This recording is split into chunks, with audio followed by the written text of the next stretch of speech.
नमस्कार, the voice news से मैं प्रगति सिंह, जहां प्रतिदिन हम बताते हैं आपके आसपास की जुड़ी घटनाओं के बारे में, जिसका है सीधे जनता से सरोकार। एक नजर आज की सुर्खियों पर। अन्य आदिवासी मातृभाषाओं की तरह धोड़िया बोली भी विलुप्त होने की कगार पर है। ऐसे में आने वाली पीढ़ी को धोड़िया बोली की जानकारी मिले और मातृभाषा का संवर्धन हो, इसी शुभ उद्देश्य के साथ वलसाड जिले के धर्मपुर तालुका के विरवल गांव के पटेल फलिया निवासी और वर्तमान में वलसाड शहर के अब्रामा स्थित प्रभा पार्क में रहने वाले लेखक विजय रतिलाल गरासिया उर्फ विरवलियो विजू वर्ष 2006 से धोड़िया बोली को जीवंत बनाए रखने के लिए लगातार प्रयासरत है। ऐसे में 21 फरवरी विश्व मातृभाषा दिवस के अवसर पर उनके प्रयासों की सराहना करना बेहद प्रासंगिक होगा। धोड़िया बोली को जीवंत बनाए रखने के लिए उन्होंने पारंपरिक और डिजिटल दोनों माध्यमों का समन्वय कर एक अनूठा प्रयास किया है, जिसे लोगों द्वारा खूब सराहा जा रहा है। तो आइए विश्व मातृभाषा दिवस के अवसर पर जानते हैं विरवलियो विजू से कि कैसे वे धोड़िया बोली की समृद्ध विरासत को जीवंत बनाए रखने का प्रयास कर रहे हैं। धर्मपुर के विरवल गांव के लेखक विरवलियो विजू बताते हैं कि उन्हें अपने नाना नानी से धोड़िया समाज की भाषा, असली संस्कृति और रीति रिवाजों की समझ विरासत में मिली थी। पढ़ने और लिखने का शौक होने के कारण उन्होंने 1993 से विभिन्न अखबारों और मैगजीन में लेख और कहानियां प्रकाशित करवाना शुरू किया। विरवलियो विजू आगे बताते हैं कि आदिवासी साहित्य यानी कि कहानी, कविता, गीत, उपन्यास आदि का प्रचार प्रसार हो, इसके लिए आदिवासी समाज में गिने चुने लेखक संगठित हुए हैं। हर साल दिवाली के बाद सभी मिलकर धोड़िया बोली की समृद्ध विरासत को जीवंत बनाए रखने के लिए विचार मंथन करते हैं। हर साल 1 या 2 पुस्तकें धोड़िया बोली में प्रकाशित करने का निर्णय लिया गया है। डिजिटल माध्यम के तेजी से बढ़ते प्रभाव को देखते हुए यह विश्वास किया जा सकता है कि इस आदिवासी भाषा और साहित्य का भविष्य भी उज्जवल रहेगा। इसी उम्मीद के साथ सभी आदिवासी वन बंधुओं को विश्व मातृभाषा दिवस की हार्दिक शुभकामनाएं। दी वॉइस न्यूज़ के लिए वलसाड से ओलिवर ठक्कर की रिपोर्ट। केम आई हजाय ने जय दित्या बापा, जय कंसरी माता, जय बराम। मारू नाम विजय गरासिया है। मारू मूળ રહેવાનું વિરવલ ગામ, ધરમપુર તાલુકાનું વિરવલ ગામ, પટેલ ફળિયામાં રહેવાનું, અને અત્યારે હું વલસાડમાં રહું છું। આજે વિશ્વ માતૃભાષા દિવસ છે 21મી ફેબ્રુઆરી, તો આજે દરેક પોતાની માતૃભાષા વિશે જણાવી રહ્યા છે। તો હું પોતાની માતૃભાષા એટલે કે અમારી જે ઢોળિયા ભાષા છે એના વિશે કંઈક આપને જણાવવા માટે જઈ રહ્યો છું। હું શરૂઆતમાં પોતાના વ્યવસાયમાં પ્રિન્ટિંગ પ્રેસ ચલાવતો હતો, અને ત્યાર પછી પ્રેસની પ્રવૃત્તિ સાથે જ મને નેટવર્ક માર્કેટિંગની માહિતી મળી, એટલે હું નેટવર્ક માર્કેટિંગની અંદર ઝંપલાવ્યું। એટલે પ્રેસ કરતાં વધારે ફાયદો દેખાયો, એટલે પછી એ છોડીને હું પ્રિન્ટિંગ પ્રેસ છોડીને હું વલસાડ આવતો રહ્યો 2006માં। અને 2006માં આવ્યા પછી મેં વલસાડની અંદર અમારા વિસ્તારના જે બધા ઢોળિયા સમાજના લોકો રહે છે, સર્વિસ અર્થે જે બધા આવેલા, એમની સાથે અમે જ્યારે મળીએ ત્યારે વાતચીત કરીએ તો મોટાભાગે ઢોળિયા ભાષામાં અમે વાત કરતા હોઈએ। તો અમે જ્યારે એમના ઘરે બેસીને ઢોળિયા ભાષામાં વાત કરીએ ત્યારે એમના ઘરે જે નવી પેઢી છે, નવું જનરેશન કે નાના છોકરાઓ, તો એ લોકો જ્યારે અમને વાતચીત કરતા સાંભળે અને અમારા મોઢા બાજુ જ એ લોકો જોયા કરે કે આ બે વ્યક્તિઓ શું બોલે છે, કેમ કે એમને તો ઢોળિયા ભાષાનો ખ્યાલ જ નહીં હોય। તો એ તરત જ અમને સવાલ કરે એમના ઘરના છોકરાઓ કે પપ્પા તમે આ શું બોલો, આ કઈ ભાષામાં વાત કરો, કે એબીસીડી તો કઈ એબીસીડીમાં તમે વાત કરો છો। તો ત્યારે અમારે જણાવવું પડે કે આપણી મૂળ માતૃભાષા છે ઢોળિયા ભાષા છે। તો ત્યારે એ નવી પેઢીને ખ્યાલ આવે કે આ ઢોળિયા ભાષા પણ આપણી આ રીતે છે। તો આ સિટીમાં આવ્યા પછી જ્યારે આ બાળકોની વાત સાંભળી તો હું 1993થી પ્રિન્ટિંગ પ્રેસની સાથે અલગ અલગ ન્યૂઝપેપરો છે, મેગેઝિન છે, સામયિક છે, મુખપત્ર છે, એની અંદર હું લેખ લખતો હતો અલગ અલગ વિષય પર દરેક પ્રકારના। તો ગુજરાતી સાહિત્ય મારું પહેલેથી યોગદાન તો હતું જ, પણ સિટીમાં આવ્યા પછી આ પોતાની મૂળ માતૃભાષા જે નવી પેઢીને નથી ખબર, તો ત્યારે મારા મગજમાં વિચાર આવ્યો કે અમે તો અત્યારે આગળના જે વ્યક્તિઓ છે એમને તો બધી આ ભાષા વિશે ખ્યાલ છે, પણ નવી પેઢીને આ ઢોઢિયા ભાષા વિશે બિલકુલ ખ્યાલ આવવાનો નથી અને ધીરે ધીરે કદાચ આ ભાષા લુપ્ત પણ થઈ જાય. તો ગુજરાતી ભાષા માટે ઘણું બધું યોગદાન આપ્યું છે, પણ પોતાની ભાષા માટે શું કરવું જોઈએ? તો એના માટે પછી મેં મંથન કર્યું કે એના માટે પણ કંઈક મારે કરવું જોઈએ. તો ત્યાર પછી 2012થી સોશિયલ મીડિયાનો જમાનો હતો. ત્યારે મોબાઈલ બહુ ઓછા હતા, પણ લેપટોપ કોમ્પ્યુટર પર આ ફેસબુક વગેરે સોશિયલ મીડિયા શરૂઆત થઈ હતી.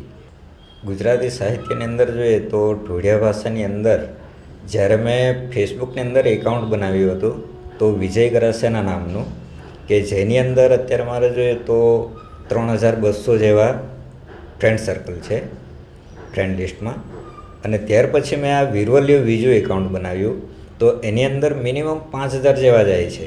એટલે કે અત્યારે હાલમાં જોઈએ તો 4900 જેવા એની અંદર ફ્રેન્ડ છે અને એમાં ઘણી બધી લોકપ્રિયતા મને મળી રહી છે. તો એ રીતે બધા જ મને ઓળખતા હોય. તો એના માટે મારા ફેસબુક આઈડીનું નામ પણ મેં વીરવલ્ય બીજું રાખ્યું અને એની અંદર મેં ધીરે ધીરે જોક્સ છે, વાર્તાઓ છે, ટૂંકી વાર્તાઓ છે, પછી અમુક ગીત છે, એ રીતે મેં લખવાનું ચાલુ કર્યું કે લોકોને હાસ્યમાં વધારે ઇન્ટરેસ્ટ આવતો હોય, પણ આ રીતે હાસ્યના ઉપયોગથી લોકો વાંચતા થાય, જ્ઞાન સાથે ગમ્મત મળે, તો એ રીતે ઢોઢિયા ભાષા જીવંત રહી એના માટે મેં ધીરે ધીરે આ પ્રકારે ચાલુ કર્યું. તો એ રીતે ધીરે ધીરે બધાને રિસ્પોન્સ મળતો ગયો અને લોકોને મજા આવતી ગઈ. તો આની અંદર જે બધી ટૂંકી વાર્તાઓ છે, હાસ્ય લેખો છે, તો એ બધા જે મેં લખ્યા હતા એ બધાને ખૂબ જ પસંદ આવ્યા હતા. તો દરેક વ્યક્તિ કહે કે આની તમે બુક બનાવો, બુક હોય તો અમે નિરાંતે ઘરે બેસીને વાંચી શકીએ. તો એના માટે પછી મેં બુક માટેનું વિચાર કર્યું.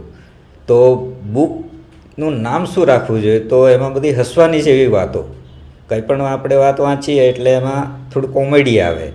તો એના માટે પછી મેં બુકનું નામ પસંદ કર્યું એક અહુની વાત આવી, કે જેનું નામ છે એક અહુની વાત આવી. તો એની અંદર બધી હસવા જેવી વાતો છે, એટલે જ્ઞાન સાથે આપણને ગમ્મત મળી શકે. અને ત્યાર પછી ગુજરાત સરકાર એમના દ્વારા પણ આ બુકની માંગણી કરવામાં આવી. ત્યાર પછી રાજારામ મોહન રોય લાઇબ્રેરી ફાઉન્ડેશન કલકત્તા એમના દ્વારા પણ આ બુકની ખરીદી કરવામાં આવી અને એ બુક એમના દ્વારા દરેક સરકારી લાઇબ્રેરીની અંદર આજે પહોંચાડવામાં આવી. એટલે કે આપણી ઢોઢિયા ભાષા માટે એક ગૌરવની વાત કહેવાય કે આ રીતે સરકારે પણ આપણી આ બુકને ભાષાની જાળવણી તરીકે, સંસ્કૃતિની જાળવણી તરીકે આ બુકને માન આપ્યું છે. આ સિવાય હું શરૂઆતથી પ્રતિલિપિ એપ છે કે જે વર્લ્ડ લેવલ ખાતે એમાં 12 ભાષાઓમાં એ પ્રકાશિત કરે છે. તેમાં હું આ ગુજરાતી ભાષામાં લખું છું. તો એની અંદર પણ ઘણી બધી મારી વાર્તાઓ છે. તો એ પ્રતિલિપિ તરફથી અવારનવાર સ્પર્ધાઓ થતી હોય, એની અંદર ઘણા બધા મને સર્ટિફિકેટ મળેલા છે કે જેની અંદર મને જે મેઇન સન્માનજનક સર્ટિફિકેટ કહેવામાં આવે કે જેને ગોલ્ડ બેચ કહેવામાં આવે, તો એ ગોલ્ડ બેચ પણ મને મળેલો છે. 2022માં મને આ ગોલ્ડ બેચ મળેલો છે. પ્રતિલિપિમાં 1000 જેવા ફોલોઅર્સ છે અને 2,30,000 જેવા મારી વાંચક સંખ્યા છે. તો આ ઢોઢિયા ભાષાની અંદર ઘણા બધા મારા ટૂચકાઓ છે, ગીત છે, જોક છે. તો એવા એકાદ જોક્સનું તમને જણાવું. તો ડોહાડી ને માટીડા એના વધારે જોક્સ છે. ડોહાડી માટીડા ઘણા બધા જોક્સ આવી. તે ડોહાડી આખે માટીડાને કા મેં તો પર કોઈ વાર ખૂબ હોંખલો કાઢીને ખાખણીમાં ખૂબ વિઢાટે તાર તું તુણી ખાખણી કુણા પર જઈ ઉતારે. તે ડોહાડી આખે કા આપણા જે નવા હગણ્યા સંડાસ બનાવી દેતા હતા ને સરકારે, તે સાફ કરીને તાર માટીડો આખે હા હા હા હા એમાં હજુ તું આ કા જડે. ત્યારે ડોહાડી આખે કા તું તુણા મુઈ સાફ કરું લાગ, દાંત સાફ કરવા લાગ, જે બ્રશ વાપરે ને તે બ્રશથી મેં સાફ કરે. હવે અત્યારે જે આ ઢોઢિયા ભાષામાં જોક પ્રસ્તુત કર્યો ને એ ઘણાને ખ્યાલ નહીં આવશે, એના માટે હું ગુજરાતીમાં ટ્રાન્સલેટ કરું છું. તો ડોહાડી એટલે કે પત્ની અને માટીડો એટલે કે પતિ. તો પતિ પત્નીને એમ જણાવે છે કે હું તારા પર ખૂબ જ ગુસ્સે થાઉં ત્યારે તું તારો ગુસ્સો કેવી રીતે અને કોના પર ઉતારે. ત્યારે પત્ની જણાવે છે કે આપણું જે નવું ટોયલેટ બનાવ્યું છે એ સાફ કરીને. ત્યારે પતિ એમ કહે છે કે હા હા હા આની અંદર હવે તને શું મળે. ત્યારે પત્ની એમ કહે છે કે તમે જે દાંત સાફ કરવા માટે બ્રશ વાપરો ને એ બ્રશથી હું સાફ કરું છું. હવે આની અંદર જે ઢોળિયા ભાષામાં 2012ની અંદર મેં એક ગીત લખેલું કે આંબાના ઝાડ પર જે ખાટી કીડી આવતી હોય ને, લાલ કલરની કીડી, એ કીડી વિશે મેં એક આખું ગીત બનાવેલું છે. તો એ ગીતની 2-3 લીટી તમને ગાઈ સંભળાવું કે ખાટા મુઈલા જાય ધનાધન ખાટા મુઈલા જાય, લાઈન ધરીને જાય મુઈલા લાઈન ધરીને જાય, વરહાદ આવું ન ઉવે તે મુઈલા નીચે થા ઉપર જાય, ખાટા મુઈલા જાય ધનાધન ખાટા મુઈલા જાય, હામે હામ મિળીને જાય મુઈલા હામે હામ મિળીને જાય, પાનાયા ગોઠામાં જાય મુઈલા પાનાયા ગોઠામાં જાય, ગોઠો જો હીલી જાય તે મુઈલે બધે વિડવાઈ જાય, ખાટા મુઈલા જાય ધનાધન ખાટા મુઈલા જાય, બીજું લખીને આંખેથી બધાને તે નાય સમજાય, ખાટા મુઈલા જાય ધનાધન ખાટા મુઈલા જાય. અત્યારે અમે જોઈએ તો આદિવાસી સમાજમાં ફક્ત આંગળીના વેઢે ગણી શકાય એટલા જ લેખકો છે. દર વર્ષે દિવાળી વેકેશન હોય, દિવાળી પછીના પહેલા અઠવાડિયામાં અમે બધા લેખકો ભેગા મળીએ છીએ આદિવાસી સાહિત્ય મંચના હેઠળ. તો નાના પોંડા છે, ધરમપુર છે, એ રીતે અમે હોલમાં મિટિંગ કરીએ છીએ. અને આપણી ભાષા જીવંત રહી એના માટે દર વર્ષે ઓછામાં ઓછું 1-2 પુસ્તક બહાર પડવું જ જોઈએ. એના માટે અમે સંનિષ્ઠ પ્રયાસ કરી રહ્યા છીએ. વિશ્વ માતૃભાષા દિવસે બધા લોકામાણા જય બરામદેવ. खबरों में बने रहने के लिए तो वॉइस न्यूज को सब्सक्राइब करें और बेल आइकन दबाएं।